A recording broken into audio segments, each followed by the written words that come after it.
코로나19가 우한 연구실에서 인위적으로 만들어졌다고 주장한 옌니멍 홍콩대 박사의 폭로를 계기로 기원 논쟁이 다시 가열되고 있습니다.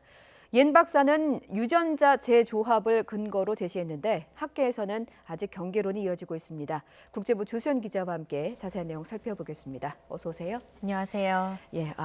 옌니멍 박사가 공개한 이 논문 내용부터 좀 자세히 살펴볼까요? 네, 중국 출신 바이러스 학자인 옌니멍 박사가 동료들과 함께 작성한 논문인데요. 신종 코로나 바이러스의 생물학적 특성은 자연 발생이나 인수공통이라는 설명에 부합하지 않는다고 밝혔습니다. 그러면서 논문에 제시된 증거들은 코로나 바이러스가 박쥐 바이러스의 틀 등을 활용해 연구소에서 만들어졌음을 보여준다고 주장했습니다. 특히 코로나19는 자연에서 나올 수 없는 생물학적 특성을 지녔다며 6개월 정도의 인위적 과정을 거치면 만들 수 있다고 주장했습니다. 저희가 이런 주장에 대해 더 구체적으로 얘기를 나눠보기 위해 직접 인터뷰를 시도해봤는데요. 내용의 왜곡 방지를 위해 전혀 편집되거나 조금이라도 발췌되지 않은 인터뷰 전체를 생방송으로 내보내는 그런 전제 하에서만 인터뷰에 응하겠다. 이런 입장이었습니다. 때문에 지금은 여러 기술적인 문제로 아직까지는 인터뷰가 성사되지 않고 있습니다만 추후에 기회가 된다면 더 자세한 소식 전해드리도록 하겠습니다. 직접 들어보면 좋겠습니다만 일단 코로나19가 실험실에서 인위적으로 만들어졌다. 이게 상당한 파장을 불러오고 있는 주장인데 구체적인 증거도 제시가 된 겁니까? 연구진은 4단계의 유전자 조작 과정을 제시를 했는데요. 코로나19가 인체에 침투할 때 중요한 역할을 하는 스파이크 단백질을 증거로 들었습니다. 유전자 가위가 작용한 흔적이 보인다는 겁니다. 연구진은 세계에서 가장 많이 코로나 바이러스를 수집해둔 우한 바이러스 연구소가 스파이크 단백질 조작에 성공한 바 있다고 지적했습니다.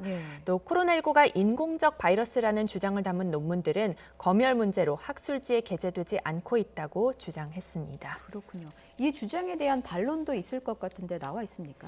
그동안 미국 등 서방 국가들은 코로나19의 우한 연구실 유래 의혹을 제기를 해왔는데요.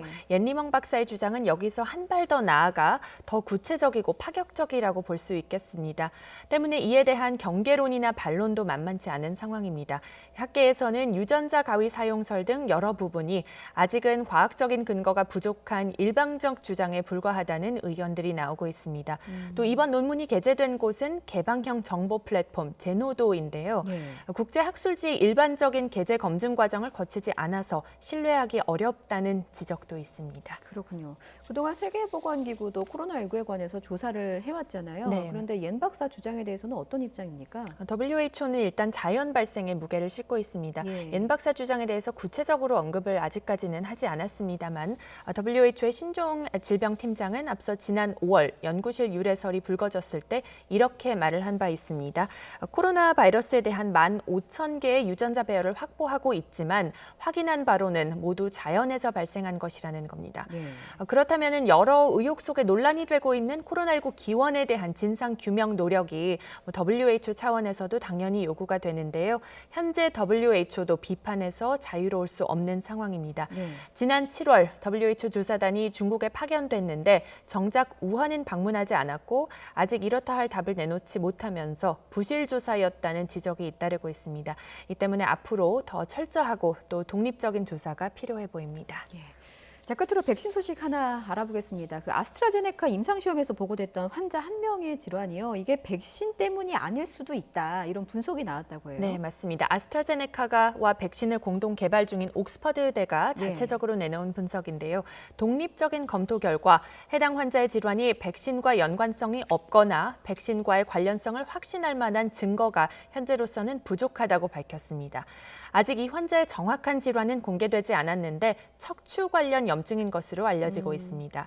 옥스퍼드대가 자체 분석을 내놓은 가운데 향후 남아있는 3상 임상시험에서 비슷한 증상이 보고되는지도 지켜봐야 할 것 같고요. 현재 아스트라제네카 백신 임상시험은 미국에서는 여전히 잠정 중단된 상태입니다. 그리고 영국에 이어 브라질과 남아공에서는 재개가 됐습니다. 브라질의 경우 3상 임상시험 대상을 5,000명에서 10,000명으로 늘리기로 했다는 소식도 어제 들어왔는데 어떤 성과가 있을지 주목됩니다. 여기까지 듣겠습니다. 국제부 조수연 기자였습니다. 잘 들었습니다.